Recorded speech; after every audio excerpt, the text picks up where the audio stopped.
ஒரு சகோதரனோடு பேசி கொண்டு இருக்கும்போது, பிரதர் எனக்காக இந்த காரியத்துக்காக ஜெபித்து கொள்ளுங்கள் என்று சொன்னார்.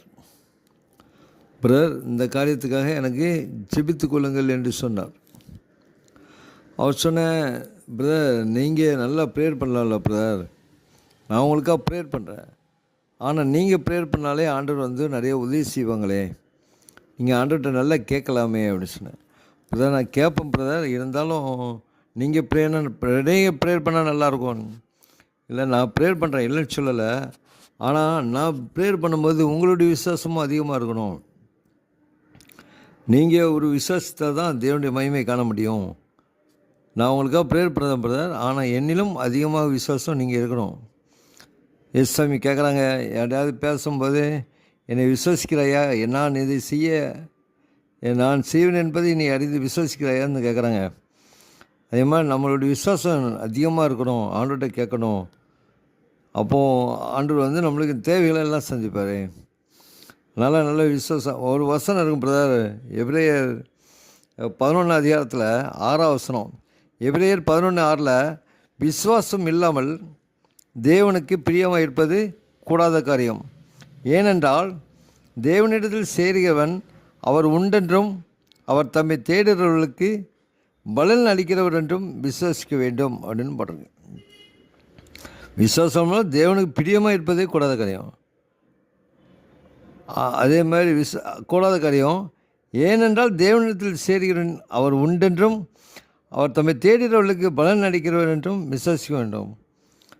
நம்ம யாரையாவது நம்பும்போது கூட அவங்க எப்படிப்பட்டவங்க அப்படிங்கிறத பார்க்குறதுக்குள்ளேயும் அவங்க நம்மளுக்கு தருவாங்கிற ஒரு நிச்சயம் இருந்தால் தான் நம்ம நம்புகிறோம் இல்லையா. அப்போ ஆண்டவர் வானத்தையும் பூமி படைத்த கத்திரிடத்துலேருந்து எனக்கு ஒத்தாசை வரும்னா, அவரை நம்ம தேடும்போது, அவரை அதிகமாக தேடும்போது தான் ஆண்டவர் நம்மளுக்கு உதவி செய்கிறாங்க.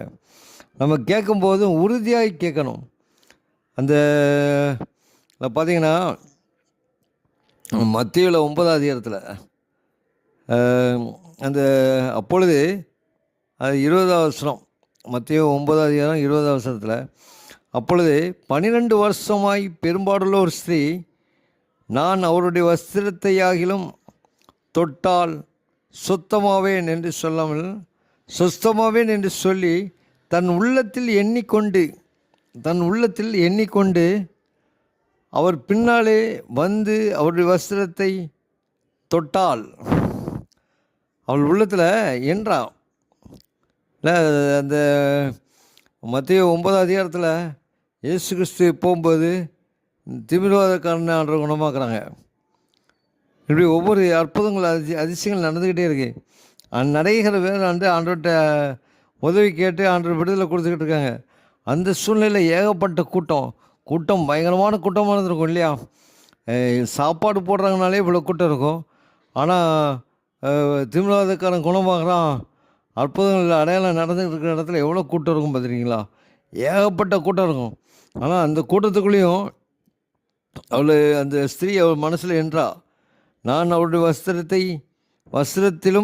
வஸ்திரத்தையாகிலும் தொட்டால் சொஸ்தமாவேன் என்று தன் உள்ளத்தில் எண்ணிக்கொண்டு அவர் பின்னாலே வந்து அவருடைய வஸ்திரத்தை தொட்டால் இருக்கு. அவர் எண்ணிக்கொண்டு அவர் எனக்கு உதவி செய்வாருங்கிற ஒரு எண்ணம் நம்மளுக்குள்ள வேணும், அதிகமாக வேணும். நான் குணமாவேன், நான் சுத்தமாவேன், எனக்கு இந்த வியாதியிலேருந்து விடுதலையாகும், ஆண்டவர் எனக்கு பண கஷ்டத்தில் நெருக்கடியிலேருந்து விடுதலை தருவார், வெற்றியை தருவார், ஏதாவது வகையில் எனக்கு உதவி செய்வாருங்கிற ஒரு நம்பிக்கை நம்முடைய இதயத்தில் ஆழமாக கொண்டு நம்ம ப்ரேயர் பண்ணும்போது வெற்றி அடைஞ்சிருந்தோம். நம்மளுடைய விசுவாசம் எதை சொல்லலாம், ஆண்டவர் கிரியை இல்லாத விசுவாசம் சத்ததாக இருக்கிறது. இந்த சகோதரி நான் அவரை தொடணும்னு நினச்சிருக்கேன், தொட்டால் நல்லாயிருக்கும், அவனை குணமாக அவர் இது பண்ணுறா அப்படின்னு சொல்லி மனசில் ஏதாவது புலம்பிக்கிட்டே வச்சுக்கிட்டு இருந்தாலாம், அவள் காலத்தை வேஸ்ட் ஆகிக்கிட்டு இருந்தாலும் காரியம் நடக்காது. உடனே கிரியை நான் போய் தொடுவேன்னு சொல்லி அவளை கூட்டத்துக்குள்ளே நுழைஞ்சி அவர் போய் இயேசுவை தொட்டு அவள் குணமாகறான். அப்போ இயேசு கிறிஸ்து சொல்கிறாரு, மகளே உன் விசுவாசம் உன்னை ரட்சித்தது. முதல்ல தொட்டது யாருங்காரு. அப்புறம் அவளை பார்த்துட்டு நான் தான் சொல்லும்போது அவர் உடனே உன் விசுவாசம் உன்னை ரட்சித்தது அப்படின்னு சொல்கிறாங்க. அதே மாதிரி இன்னொரு வசனம் கூட பார்த்தீங்கன்னா, இந்த மார்க்கு சுவிசேஷம் 11ஆம் அதிகாரத்தில் 24வது வசனம், எவனாகிலும் இந்த மலையை பார்த்து நீ பெயர்ந்து சமுத்திரத்தில் தள்ளுண்டு போ என்று சொல்லி தான் சொன்னபடியே நடக்கும் என்று தன் இதயத்தில் சந்தேகப்படாமல் விசுவாசித்தால் அவன் சொன்னபடியே ஆகும் என்று மெய்யாகவே உங்களுக்கு சொல்கிறேன். அந்த மலையை பார்த்து தள்ளுண்டு போ, பெயர்ந்து சமுத்திரத்தை தள்ளுண்டு போ என்று சொல்லி தான் சொன்னபடியே நடக்கும் என்று தன் இதயத்தில் சந்தேகப்படாமல் விசுவாசித்தால் தேவன் சொன்னபடியே ஆகும். அல்லேலூயா.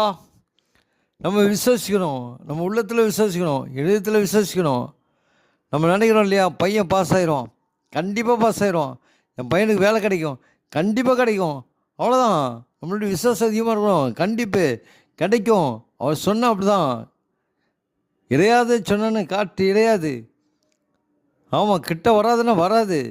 நம்மளுடைய விசுவாசம் அதிகமாக இருந்ததுன்னா அது விசுவாசமானது நம்பப்படியில் உறுதி காணப்படாத நிச்சயமாக இருக்கிறதா, காணப்படாத நிச்சயமாக இருக்குது. எப்ரேயர் 11:1 விசுவாசமானது நம்பப்படியில் உறுதி காணப்படாத நிச்சயமாக இருக்குது.